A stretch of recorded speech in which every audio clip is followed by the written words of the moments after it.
سب احکام کی دھجیاں اڑائی جا رہی ہیں, دیگوں کو زیادہ فوکس کیا جا رہا ہے. کیا خیال ہے بھائی؟ مرنے کے بعد فوکس کس کو کیا جا رہا ہے؟ دیگ. دیگیں بٹوائی جا رہی ہیں, وہ غریب کھا رہا ہے بوٹیاں. آج وسیم بھائی دنیا سے چلے گئے, زبردست زبردست مزہ آ رہا. یہی ہوتا ہے. یہ دیگیں ویگیں نہیں, میت دیگیں جو ہے یہ ولیمہ ہے, ولیمے پہ میت پہ کھانا کھلانا یہ حدیث سے ثابت نہیں ہے. صدقہ جاریہ میں صدقہ کرو, چپکے سے کسی غریب کو پیسے دے دو, یہ نہ بتاؤ کہ میرے ابا مرے اس لیے دے رہا ہوں. بس دل میں صدقے کی نیت کر کے کسی غریب کو پیسے دے دو, نیت یہ کرو کہ اس کا ثواب ابا کو پہنچے. غریب کو بتاؤ گے, وہ کہے گا اللہ فلاں کے ابا بھی مر جائیں, وہ تو اس سے بڑا سیٹ ہے. کھلانا, ہدیے دینا یہ خوشیوں کی سنت ہے, یہ میتوں پہ سوٹ نہیں. مذہب کو بدنام کر رہے ہیں ہم لوگ. غیر مسلم بولے گا یار تمہارے بیٹے کی شادی تھی تو بھی وہی مرغا پکایا تھا, ابا کا انتقال ہوا تو بھی وہی مرغا. میں اس پر ایک دلچسپ لطیفہ سنا دوں پھر بیان ختم کرتا ہوں. ایک آدمی جو تھا نا, اس نے کہیں ہمارے بیان سنے ہوں گے یا علماء کے بیان سنیں گے, اس نے تہیہ کر لیا, اس کے والد کا انتقال ہوا, اس نے تہیہ کر لیا کہ میں دیگے نہیں پکاؤں گا, نہیں کھلاؤں گا. میرے ابا دنیا سے چلے گئے, بس میں روؤں گا, اللہ سے مغفرت کی دعا مانگوں گا, حسب توفیق کہیں صدقہ خیرات کر دوں گا, یہ دیگے شیگے میں نہیں پکاؤں گا. تو لوگ کہاں چھوڑتے ہیں, لوگ کہاں چھوڑتے ہیں.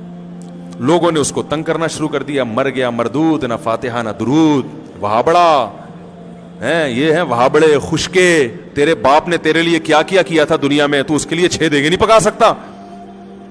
بھائی باپ نے جتنا کیا تھا نا اس کے حساب سے تو 6 دیگے بھی کچھ نہیں ہیں. اس کے حساب سے تو میرے بھائی سارا دن بھی لنگر کھلاتے رہو گے, باپ کا حق ادا نہیں ہوگا. تو اب وہ تو دعائیں ہیں اور چپکے سے صدقات و خیرات ہے اس کے لیے. اور تمہیں کس نے, اللہ نے یہ تھوڑی کہا کہ باپ کے لیے ان مختوں کو دیگے کھلاؤ, ٹھیک ہے نا, جو تمہیں تانے دے رہے ہیں. لیکن پبلک چھوڑتی نہیں ہے, تو پبلک نے اس کو تانے دینا شروع کیے. ابے تیرا باپ دنیا سے چلا گیا, یہ خشکا, یہ وہابڑے, اور یہ جو بھی تانے فرقہ پرستی کے دیے جاتے ہیں خشکے, ان کی تو قسمت میں کھانا ہے ہی نہیں. ان کے تو گناہوں کی وجہ سے اللہ نے ان کو ویسے ہی بھوکا ننگا رکھا ہوا ہے. تو ایسے ایسے عجیب عجیب تانے نا. تو وہ بیچارہ تانوں, سب تانے تو انسان پہ اثر ہوتے ہیں. تو اس نے ایک چال چلی, اس نے بولا بھائی ٹھیک ہے لوگ مجھے کنجوس کہہ رہے ہیں نا, تو میں اس کنجوسی کے تانے کو بھی دور کروں گا, لیکن انہوں نے جو مجھے اذیت دی ہے نا اس کا بھی جواب دوں گا. اس نے تیجے پہ بلا لیا سب کو, بولا آ جاؤ بھائی لنگر ہے. اب ہمارا تو اپنا اسٹائل ہے نا, پھر اس کا یہ والا اسٹائل نہیں تھا. اگر وہ مجھ سے پوچھ کے جاتا نا تو پھر اور زیادہ لوگوں کو ذلیل کر سکتا تھا. وہ میں اس کو بتاتا اس طرح کروں. لیکن خیر اس نے کیا کیا, اس نے پبلک کو بلا لیا, جو جو تانے دے رہے تھے بلا لیا سب کو. مرغے شرغے پکائے, بڑی لش پش قسم کی قورمہ بریانی پلیٹیں لوگوں کے سامنے رکھ دیں. اب لوگ ایک دم جیسے ہی کھانے کے لیے لوگوں نے نوالا ڈالا ہے نا برتن میں, وہ روٹی کا لقمہ اور بوٹیاں اٹھائی ہیں منہ کے قریب لے کر آئے, اس نے کہا ایک دم اسٹاپ, 1 سیکنڈ میری بات سن لیں. لوگوں نے کہا جلدی بتاؤ بھائی, میت کو عذاب ہو رہا ہے نا قبر میں. یہی جذبہ ہوگا لوگوں کا, میت کو کیا ہو رہا ہے, کچھ ایسا ہوا نہیں ہے میں اپنی طرف سے, لیکن جذبات یہی ہوتے ہیں لوگوں کے کہ بھائی میت کو کیا ہو رہا ہے, عذاب ہو رہا ہے, ہم یہ جب کھائیں گے تو وہ عذاب وہاں سے, یہی مطلب ہے نا کھلانے کا. اور کیا مطلب ہے کہ ہم جب کھائیں گے تو اس کو فائدہ ہوگا, تو یہ مطلب ہوا کہ ہم نہیں کھائیں گے آج ہم تو فائدہ نہیں ہوگا. تو لوگ پریشان کہ یار تیرے ابا عذاب قبر ہو رہا ہے اور تو ہمیں کھانے نہیں دے رہا. اس نے کہا 1 منٹ تھوڑا سا صبر کرو.